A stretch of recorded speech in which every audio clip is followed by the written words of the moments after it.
नमस्कार दोस्तों, मैं हूं आपका आध्यात्मिक दोस्त आचार्य मोहित और वेद सार संसार में आपका स्वागत करता हूं। दोस्तों, इस वीडियो में हम बृहस्पति के प्रेजेंट में होने वाले गोचर के ऊपर बात कर रहे हैं। 6 अप्रैल 2021 को बृहस्पति ग्रह मकर राशि को छोड़कर कुंभ राशि में गोचर करेंगे।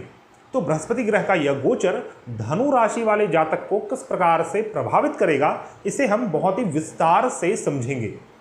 इसे समझने के लिए कुछ हम बहुमूल्य पॉइंट्स के ऊपर डिस्कशन करेंगे और इससे इसकी सटीकता तक पहुंचने का प्रयास करेंगे।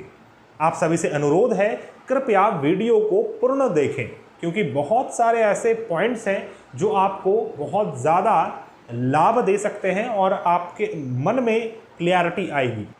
दोस्तों, इस वीडियो को आपको लग्न की राशि तथा चंद्र राशि इन दोनों के आधार पर समझना है। लग्न का अर्थ है फर्स्ट हाउस, आपका एसेंडेंट। जब आप जन्म ले रहे थे उस समय क्षितिज में जो राशि थी वो आपके लग्न की राशि हुई, और आपके लग्न की राशि आपके संपूर्ण जीवन को दर्शाने वाला होता है, आपके फिजिकलिटी को दर्शाता है, अर्थात वास्तव में आपके साथ क्या घटित होगा इस गोचर के कारण, उसे हम आपके लग्न की राशि से समझते हैं। और चंद्र की राशि से समझने का तात्पर्य यह है कि चंद्रमा मनचुह जाता, अर्थात चंद्रमा के समान आपके मन की स्थिति होती है। इसीलिए चंद्रमा जिस भी राशि में है उस राशि के फल को समझकर हम अपने मन की स्थिति को समझ सकते हैं। आपके मनोभावना को, आपके मन को, आपके मेंटल को किस प्रकार से यह गोचर प्रभावित करेगा, उसे समझने के लिए चंद्र की राशि का उपयोग करते हैं। तो आपको सबसे पहले इस वीडियो को देखने से पहले यह क्लियर कर लेना है कि आप लग्न की राशि से देख रहे हैं या फिर चंद्र की राशि से देख रहे हैं, और उस आधार पर आप इसे परसीव करें। तो वीडियो स्टार्ट करते करते आप सभी से अनुरोध है, कृपया हमारे चैनल को सब्सक्राइब करें, हमारे इस वीडियो को ज़्यादा से ज़्यादा लाइक करें, शेयर करें, और आप सभी से यह भी अनुरोध है, कृपया हमारे प्लेलिस्ट को अवश्य विजिट करें। हमारे प्लेलिस्ट में ज्योतिष शास्त्र के तत्व ज्ञान वाले प्लेलिस्ट में बहुत सारे ऐसे फंडामेंटल वीडियोज़ हैं जो आपको दैनिक जीवन में कार्य आ सकते हैं, लाभ आ सकते हैं। आइए वीडियो स्टार्ट करते हैं।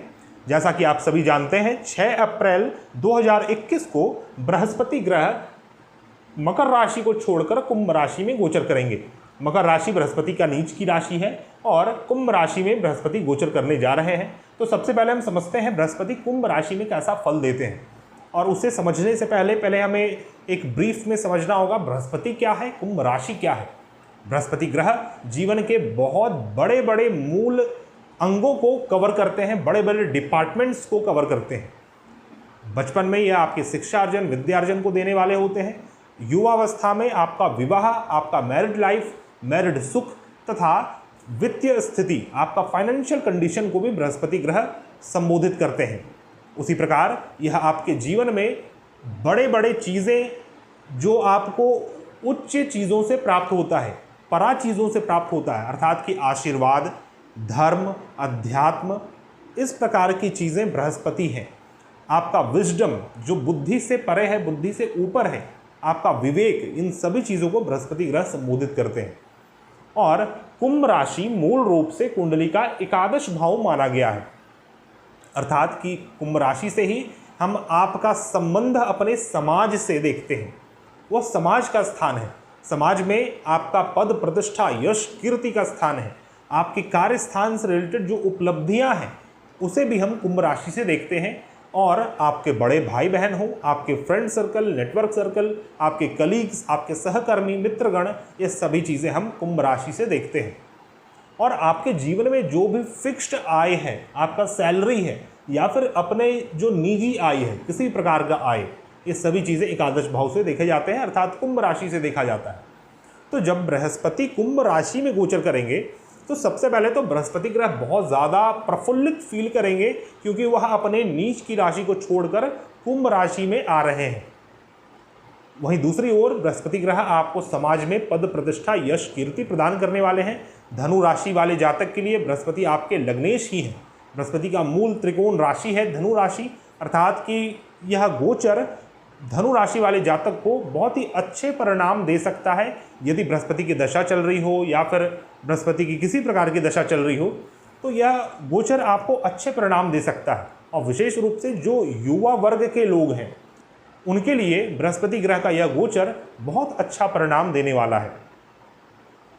तो यह आपको समाज में पद प्रतिष्ठा यश कीर्ति की प्राप्ति करवाने वाला होगा तथा कर्म स्थान से रिलेटेड भी उपलब्धियों को देने वाला होगा। अपने बड़े भाई बहन से लाभ की प्राप्ति होगी, अपने मित्र गणों से लाभ की प्राप्ति होगी। तो ये तो एक बेसिक फल हुआ। धनु राशि वाले जातक के लिए बृहस्पति ग्रह तृतीय भाव में गोचर करते हैं। तो तृतीय भाव में आपका कुंभ राशि है और बृहस्पति यहाँ पर गोचर कर रहे हैं। तो बृहस्पति के इस गोचर के कारण आपके जीवन में ऐसे ऐसे इवेंट्स क्रिएट होंगे जब आप लर्न करें, किसी चीज़ को सीखें। आप किसी चीज़ को या फिर कोई स्किल्स को, कोई हुनर को सीखने के लिए आप शॉर्ट डिस्टेंस ट्रैवल कर सकते हैं, छोटी यात्राओं को करेंगे और उस छोटी यात्राओं से हो सकता है आपको थोड़ा सा संघर्ष की प्राप्ति हो सकता है थोड़ा आपको अधिक परिश्रम करना पड़ जाए, लेकिन अल्टीमेटली आपको बृहस्पति बहुत ही अच्छा परिणाम देने वाले हैं, क्योंकि बृहस्पति का सप्तम दृष्टि नवम भाव में पड़ रहा है। तो दोस्तों, बृहस्पति का यह गोचर आपको अपने छोटे भाई बहन से लाभ करवाने वाला, सहयोग दिलवाने वाला और आपके छोटे भाई बहन के जीवन में भी अच्छे परिणाम को उत्पन्न करेगा। आपके छोटे भाई बहन भी कोई नए नए चीज़ों को लर्न करेंगे, नए नए चीज़ों में आगे बढ़ेंगे, अपने जीवन में ग्रोथ करने वाले होंगे। थर्ड हाउस में बृहस्पति का यह गोचर आपको खुद में अंतर से कोई ऐसे स्किल्स को प्रकट करेगा जो कि आपका अंतर का हो, जो आप भी नहीं जानते और दूसरा भी कोई नहीं जानता। वैसे स्किल्स, वैसे हुनर आपके अंदर प्रकट होंगे। आपका विचारधारा बहुत ही ज़्यादा ऑप्टिमिस्टिक होगा, बहुत ही ज़्यादा होपफुल होगा। आप चीज़ों में बहुत ही ज़्यादा विवेकशील होकर काम करेंगे और काम करने की आवश्यकता भी है। जब आप अपना विवेक का साथ लेंगे तो आपका हो सकता है थोड़ा संघर्ष, परिश्रम थोड़ा कम हो, लेकिन शरीर में आपको थोड़े से संघर्ष की स्थिति उत्पन्न तो होगी। बृहस्पति ग्रह आपके कुंडली के प्रथम भाव के स्वामी है तथा आपके चतुर्थ भाव के स्वामी है। इस चीज़ में आपको यह समझना है कि फर्स्ट हाउस से बृहस्पति थर्ड हाउस में है, अर्थात कि फर्स्ट हाउस से रिलेटेड पराक्रम को बनाएंगे। हो सकता है इस अवधि में आप ज़्यादा से ज़्यादा आप फिजिकल एक्सरसाइज करने लग जाएं या फिर आप सुस्त हो जाएं, ये दोनों में से कुछ भी हो सकता है। तो आपके शरीर का ग्रोथ होगा। अगर आप एक्सरसाइज करेंगे तो वो ग्रोथ एक पॉजिटिव वे में होगा, जो कि आपके बॉडी को बनाने वाला होगा, आपके बॉडी को शेप टोन करने वाला होगा और आपको स्वस्थ बनाने वाला होगा। और वहीं दूसरी ओर अगर आप एक्सरसाइज नहीं करते हैं, योगा मेडिटेशन नहीं करते हैं, तो मे बी आपकी बॉडी में वसा अधिक बढ़ जाए, फैट अधिक बढ़ जाए, आप मोटे होने लगे। तो इस प्रकार की स्थिति उत्पन्न कर रहे हैं बृहस्पति ग्रह। लेकिन आपके पराक्रम की वृद्धि होने वाली है तथा आपको शॉर्ट डिस्टेंस ट्रैवल करने का अवसर प्राप्त होगा। कोई तीर्थ यात्रा आप कर सकते हैं। समय समय पर आप छोटे छोटे दूरी की तीर्थ यात्रा करेंगे और बड़े बड़े दूरी की भी तीर्थ यात्रा करेंगे, लेकिन जो रेगुलर अंतराल रहेगा वो शॉर्ट डिस्टेंस ट्रैवल का रहेगा, कोई तीर्थयाटन का रहेगा, अपने गुरु से मिलने का रहेगा, नए नए लर्निंग को करवाने वाले रहेंगे बृहस्पति ग्रह। तो बहुत ही अच्छा समय है इस हिसाब से। अब बृहस्पति ग्रह आपके चतुर्थ भाव के भी स्वामी हैं और चतुर्थ से द्वादश में स्थित हैं। तो चतुर्थ भाव का लॉस करवाएंगे, क्योंकि चतुर्थ से द्वादश में जब यहाँ से हम काउंट करेंगे तो ये थर्ड हाउस द्वादश स्थान है चतुर्थ का। तो चतुर्थ भाव जो भी चीज़ें हैं उसका लॉस होने की संभावना बनती है, जैसे माता का सुख, भूमि, वाहन, मकान, आपके जीवन में सुख सुविधा, फैसिलिटीज़, आपका कंफर्ट जोन, आपका सुख, किसी भी प्रकार का सुख, तो इन चीज़ों का नुकसान हो सकता है। तो आपको थोड़ा सा फिजिकली एक्टिव रहने की आवश्यकता है। बृहस्पति एक बहुत ज़्यादा एक्टिव प्लैनेट नहीं है, बहुत बड़े प्लैनेट है और उनका भी रोटेशन रिवॉल्यूशन का जो टाइम है वो काफ़ी ज़्यादा है। तो बृहस्पति भी थोड़ा सा सुस्त मिजाज के अधिक हैं। तो यदि आप अपने जीवन में सुस्ती को लाएंगे, लेजीनेस को लाएंगे, तो हो सकता है फिर आपको आपके सुख का भंग हो, आपको रोग ऋण शत्रु उत्पन्न हो सकते हैं, क्योंकि यह तृतीय भाव अष्टम भाव से अष्टम में है। तो यह भी एक मारक का भाव है, मृत्यु का भाव है। तो इसीलिए थोड़ा सा आपको ध्यान देने की आवश्यकता है। मैं आपको डायरेक्टली सजेस्ट करूंगा, रिकमेंड करूंगा कि आप रेगुलर रूप से सूर्य नमस्कार और कुछ सेट ऑफ प्राणायाम, इसे तो अवश्य करें। बृहस्पति तब आपको बहुत ही अच्छा परिणाम दे सकते हैं।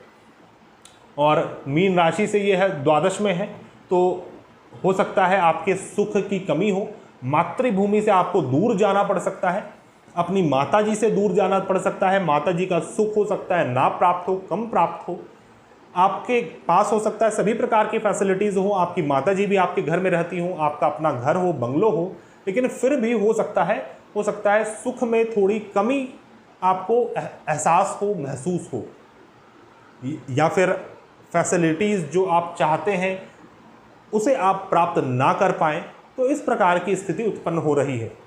लेकिन मैं आपको बतला दूं, यह जो समय है यह आपके व्यापारिक दृष्टिकोण से related to your real estate, कोई भी property and connected to foreign land, एक अच्छा समय सिद्ध हो सकता है यदि आप इससे लाभ निकाल पाएँ तो दोस्तों ये तो एक बेसिक फलादेश था बृहस्पति ग्रह का कुंभ राशि में गोचर, और आपके प्रथम भाव और चतुर्थ भाव के स्वामी होकर तृतीय भाव में जो गोचर कर रहे हैं उसका फल मैंने आपको बतलाया।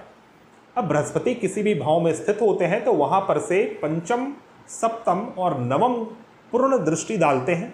और बृहस्पति चूंकि एक शुभ प्लैनेट है, आपके तो लग्नेश हैं, तो जहाँ पर भी इनकी दृष्टि पड़ेगी वहाँ पर से रिलेटेड शुभता को क्रिएट करेंगे, जो दूषितता है उसे नाश करेंगे।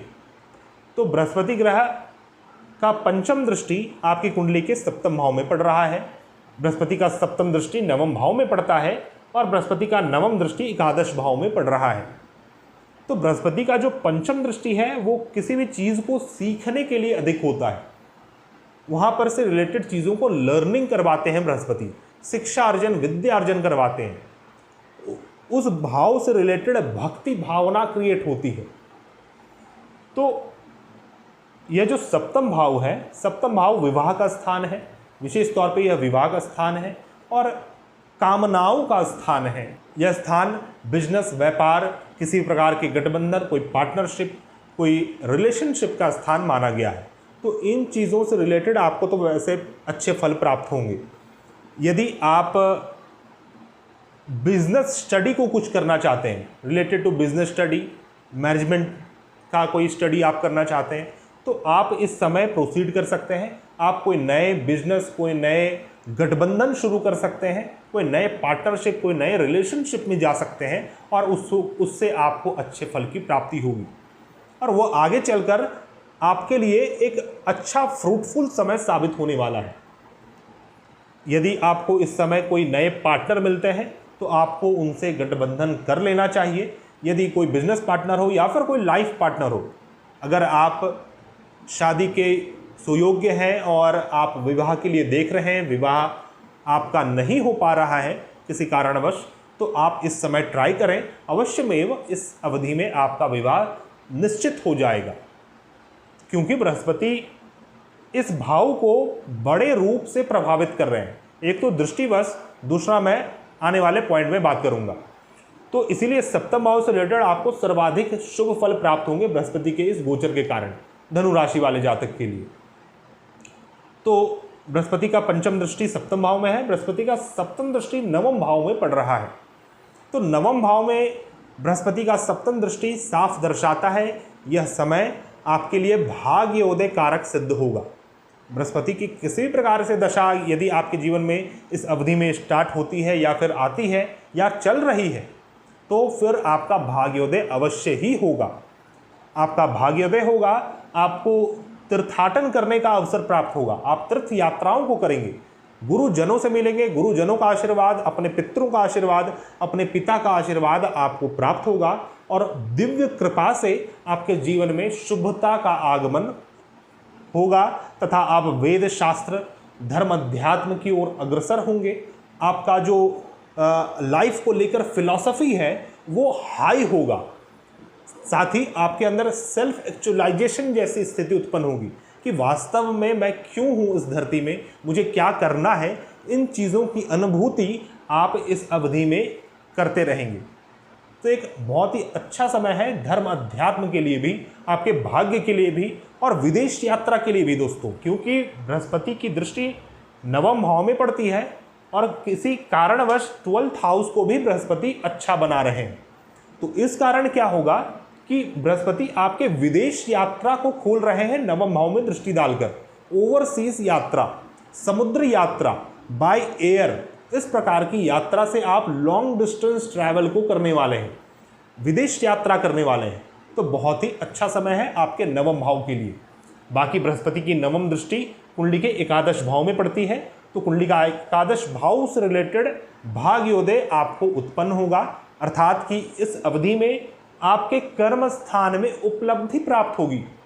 यदि आप धन नहीं कमा रहे थे, आपका इनकम नहीं हो रहा था, या फिर आपने जस्ट अपना स्टडी कंप्लीट किया है और आपको कोई नया जॉब प्राप्त करना था, तो इस अवधि में वो सभी चीज़ें आपको प्राप्त होंगी। आपका नेटवर्क सर्कल बढ़ेगा, आपका जो संबंध है अपने समाज से वो बहुत ही अच्छा होगा, प्रगाढ़ होगा, लोग आपको जानेंगे, आपकी यश, आपकी कीर्ति लोगों में व्याप्त होगी, लोग आपको जान सकेंगे, आपके इंटेलेक्ट को, साथ ही आपके विजडम को, और आप अपने विजडम के थ्रू अपने इनकम को और अधिक बढ़ा सकेंगे, अपने फिक्स्ड इनकम को बढ़ा सकेंगे।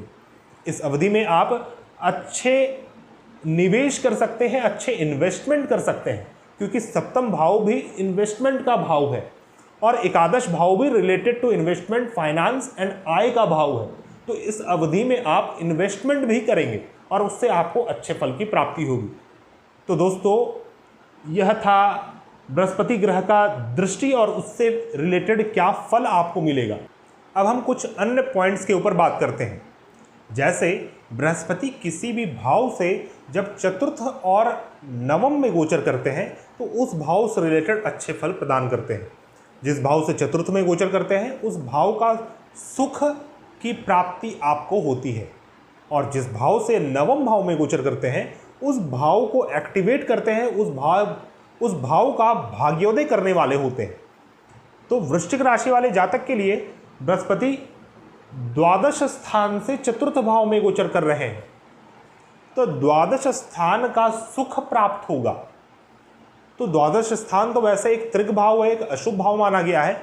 तो जब उसका सुख प्राप्त होगा तो अशुभता का ना विचार करते हुए जो शुभ चीज़ें हैं उसका विचार करना चाहिए, उसका सुख की प्राप्ति होगी। तो द्वादश भाव आपके जीवन में लॉसेस का स्थान है, किसी प्रकार के लॉस का स्थान है, और स्वप्न अवस्था का स्थान है, निद्रा का स्थान है, सैया सुख का स्थान है, विदेश यात्रा, विदेश से रिलेटेड किसी प्रकार का गठबंधन का स्थान है, और विदेशी चीज़ों का स्थान माना गया है द्वादश भाव।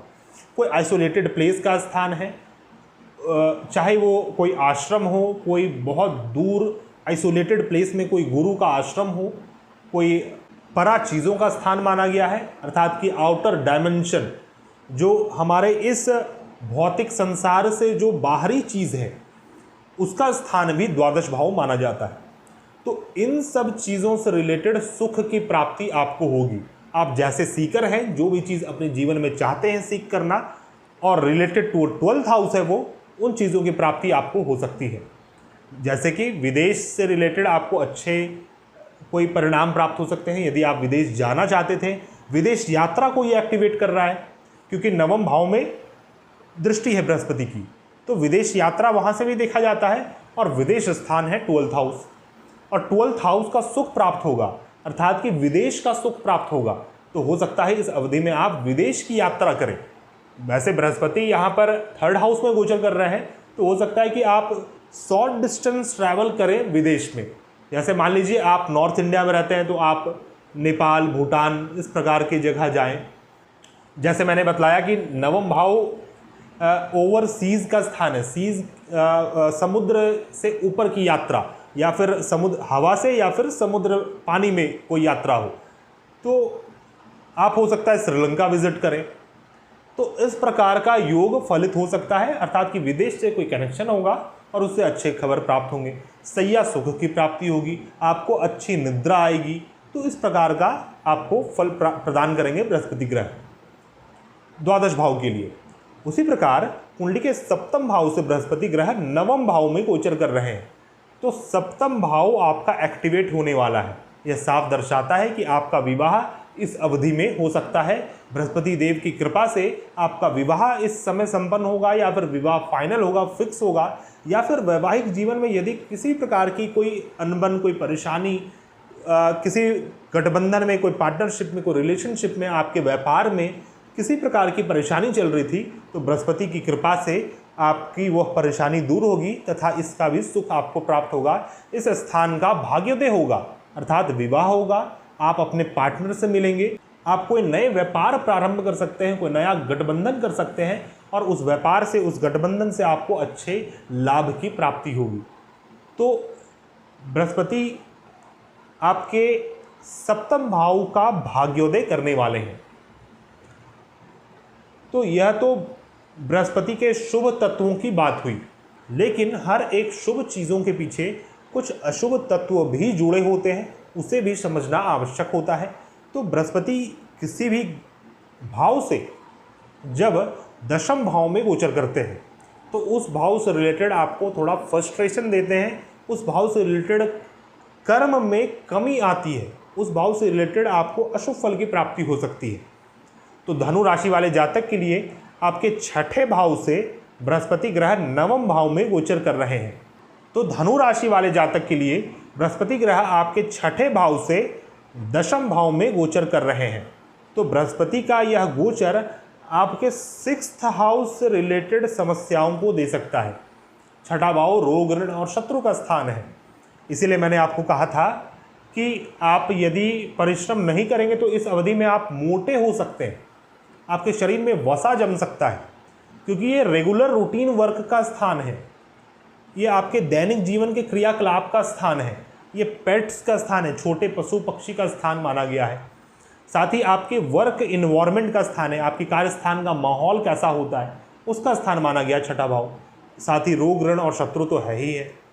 तो इसके कारण क्या होगा कि आपका दैनिक जीवन यदि एक डिसिप्लिन्ड मैनर में नहीं चला, एक आध्यात्मिक तरीके से यदि आप अपने दैनिक जीवन के क्रियाकलाप को नहीं कर रहे हैं, तो फिर आपको कुछ समस्याएं उत्पन्न होंगी, जो कि आपके पूरे जीवन के लिए एक हिंड्रेंस की भांति काम करेगा, एक रुकावट को उत्पन्न कर सकता है। इस अवधि में आप हो सकता है लोन भी लें, कोई छोटे लोन आप ले सकते हैं। उसका रीज़न है कि ये छोटे लोन का स्थान है, और जो तृतीय भाव है ये अष्टम से अष्टम है, अर्थात कि बड़े से बड़े लोन का स्थान है। तो कोई बड़े कार्य के लिए आप कोई छोटे लोन ले सकते हैं, इस प्रकार की स्थिति भी उत्पन्न हो सकती है। तो बस ये एक इस भाव को बृहस्पति थोड़ा अशुभ तत्व क्रिएट करेंगे, लेकिन बहुत ज़्यादा आपको घबराने की आवश्यकता नहीं है। आप ईश्वर की आराधना करें, प्रत्येक बृहस्पतिवार को बृहस्पति देव का पूजन करें, और वैसे तो बृहस्पति आपके लग्नेश हैं, तो आपको अच्छा ही फल प्राप्त होगा। इसके लिए आप पोखराज रत्न धारण कर सकते हैं। पोखराज रत्न इस अवधि में धारण करना आपके विवाह को, आपके बिजनेस व्यापार को, गठबंधन को, किसी प्रकार के पार्टनरशिप को, रिलेशनशिप को बहुत अच्छा प्रगाढ़ करने वाला है, और उससे रिलेटेड बहुत अच्छे फल आपको प्राप्त होंगे, क्योंकि आपके जीवन में यह जो गोचर है ये मुख्य रूप से सप्तम भाव को सर्वाधिक शुभ फल प्रदान करेगा। तो दोस्तों, यह था मेरा विश्लेषण बृहस्पति ग्रह का गोचर, जो कि कुंभ राशि में हो और वह धनु राशि वाले जातकों को कैसे प्रभावित करेगा। ये कुछ आम पॉइंट्स थे। अब एक पॉइंट और है जो सबसे यूनिक पॉइंट है, मैं आपको वो बतलाना चाहूँगा, वो है पुष्कर नवांश। या पुष्कर नवांश एग्जैक्टली क्या है इसके ऊपर हम बात नहीं करेंगे, बस पुष्कर नवांश कैसे आपको प्रभावित करेगा धनु राशि वाले जातक को, और बृहस्पति का यह गोचर पुष्कर नवांश से कैसे कनेक्टेड है। यह पुष्कर नवांश का अर्थ होता है ऐसा नवांश, राशि का ऐसा अंश जहाँ पर कोई भी ग्रह सर्वाधिक शुभ फल प्रदान करते हैं। चाहे वो ग्रह आपकी कुंडली में कितना भी नीच हो, कितने भी बुरे ग्रहों से प्रभावित हों, अशुभ फल दे रहे हों, लेकिन यदि वो पुष्कर नवांश में गोचर कर जाएं और उसकी दशा अंतर्दशा किसी प्रकार की दशा चल रही है, तो फिर आपको कुछ भी सोचने की आवश्यकता नहीं है, उससे रिलेटेड आपको शुभ ही फल प्राप्त होंगे। चाहे वो अष्टक वर्ग सारणी में उनका अंक बहुत कम ही क्यों ना हो, फिर भी आपको पुष्कर नवांश में अच्छे फल प्राप्त होंगे। तो पुष्कर नवांश, नवांश का अर्थ होता है नौवां अंश, 9th पार्ट। तो एक राशि को जब हम 9 पार्ट में डिवाइड करेंगे तो उसका एक पार्ट 3.2 डिग्री का होता है, क्योंकि एक राशि 30 डिग्री की होती है। तो 0 डिग्री से 3.2 डिग्री एक नवांश, 3.2 डिग्री से 6.4 डिग्री दूसरा नवांश, 6.4 डिग्री से 10 डिग्री तक तीसरा नवांश, 10 डिग्री से 13.2 डिग्री तक चौथा नवांश। इस प्रकार से नवांश विभाजित होता है और उसी 9 नवांश में से कोई 2 नवांश ऐसे होते हैं हर राशि में जो कि पुष्कर नवांश होते हैं। तो कुंभ राशि एक वायु तत्व की राशि है और वायु तत्व की राशि में छठा और 8वां नवांश पुष्कर नवांश होता है। तो जब बृहस्पति गोचर करते हुए कुंभ राशि में छठे और 8वें नवांश में आएंगे तो फिर आप इस समय कोई भी बड़े डिसीजन को लें और उसमें कार्यरत हो, उसे एग्जीक्यूट करें, आपको अवश्य ही उससे रिलेटेड बहुत ही अच्छे फल प्राप्त होंगे। लेकिन इससे रिलेटेड यह जानना आवश्यक है कि आपके जीवन में बृहस्पति की कोई दशा चल रही है या नहीं, अर्थात कि बृहस्पति का प्रभाव आपके जीवन में बड़े रूप से है ये भी या नहीं। तो उसके लिए आप विमसूत्री दशा देख सकते हैं, उसमें कोई महादशा, अंतरदशा, प्रत्यंतर दशा हो, या फिर योगिनी दशा में धान्या योगिनी की दशा हो, चर दशा में कोई धनुचर हो, मीन चर हो, इस प्रकार की दशा चल रही हो तो आपको समझना चाहिए कि बृहस्पति ग्रह का प्रभाव आपके जीवन में है और यह पुष्कर नवांश आपको प्रभावित करेगा, आपको अच्छा फल प्रदान करेगा। तो हम कैसे जानें कि बृहस्पति छठे और 8वें नवांश में आ चुके हैं? इसका एक छोटा सा फॉर्मूला है, लेकिन उस फॉर्मूला में ना बात करते हुए मैं आपको शॉर्टकट बतलाऊंगा। बृहस्पति कुंभ राशि में जब 16.4 डिग्री से 20 डिग्री तक रहे, 16.4 से 20 डिग्री तक रहे तो बृहस्पति छठे नवांश में है, अर्थात पुष्कर नवांश में है। उसी प्रकार बृहस्पति जब 23.2 डिग्री से 26.4 डिग्री तक रहे तो बृहस्पति कुंभ राशि के 8वें नवांश में है, अर्थात पुष्कर नवांश में है। यहाँ पर मैंने डिग्री लिख दिया है, वो आप देख सकते हैं और आपको कैलकुलेट करके नोट करके रख लेना है। और एक चीज़ का विशेष ध्यान देना है कि बृहस्पति की किसी प्रकार से दशा चल रही हो। तो दोस्तों, यह था मेरा संपूर्ण विश्लेषण बृहस्पति ग्रह के गोचर के ऊपर। कुछ पॉइंट्स आपको और ध्यान रखने की आवश्यकता है, जैसे कि बृहस्पति ग्रह आपकी कुंडली में किस भाव में स्थित है और वर्तमान में उस भाव से बृहस्पति कहाँ पर गोचर कर रहे हैं, क्योंकि यह भी देखना आवश्यक है। छठे, 8वें, द्वादश में बृहस्पति का गोचर अच्छा नहीं माना जाएगा, उस भाव से बृहस्पति का दशम गोचर भी अच्छा नहीं माना जाएगा। तो इन चीज़ों का आपको ध्यान रखना है।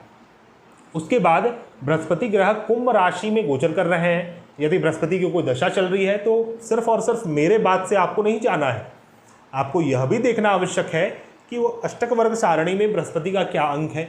यदि 4 से कम है तो फिर आपको कोई नहीं बचा सकता अशुभ फल मिलने से, चाहे कितना भी शुभ योग बना हो। और यदि 4 से अधिक अंक है तो फिर आपको अच्छे ही फल प्राप्त होंगे। तो इन चीज़ों को देखना आवश्यक है। साथ ही क्या दशा चल रही है आपके जीवन में, बृहस्पति प्रभावी है भी या नहीं, कहीं साढ़े सती तो नहीं चल रहा, या फिर योगिनी दशा में कोई उल्का या संकटा योगिनी की तो दशा नहीं चल रही है। यदि चल रही है तो वो सब चीज़ें आपको पीछे खींचने वाला होता है। जितना शुभ मैंने आपको बतलाया है हो सकता है उतना अधिक शुभ आपको प्राप्त ना हो। तो इन चीज़ों का आपको ध्यान रखते हुए कोई भी विश्लेषण तक पहुंचना है, कोई भी प्रेडिक्शन तक पहुंचना है, तब आप सटीकता तक पहुंच सकते हैं। तो दोस्तों, आशा करता हूं आपको मेरा यह वीडियो पसंद आया होगा, और यदि आपको हमारे वीडियोस पसंद आते हैं तो कृपया हमारे चैनल को सब्सक्राइब करें, हमारे इस वीडियो को ज़्यादा से ज़्यादा लाइक करें, शेयर करें, और आप सभी से अनुरोध है कृपया हमारे प्लेलिस्ट को अवश्य विजिट करें। वीडियो समाप्त करते करते यदि आप किसी भी प्रकार की समस्या से जूझ रहे हैं और उसका समाधान ज्योतिष शास्त्र के माध्यम से चाहते हैं तो आप हमारे से कांटेक्ट कर सकते हैं। हमारा कांटेक्ट डिटेल्स आपको मेरे डिस्क्रिप्शन बॉक्स में मिल जाएगा। हम मिलते हैं नए वीडियो में, तब तक के लिए धन्यवाद। जय हिंद।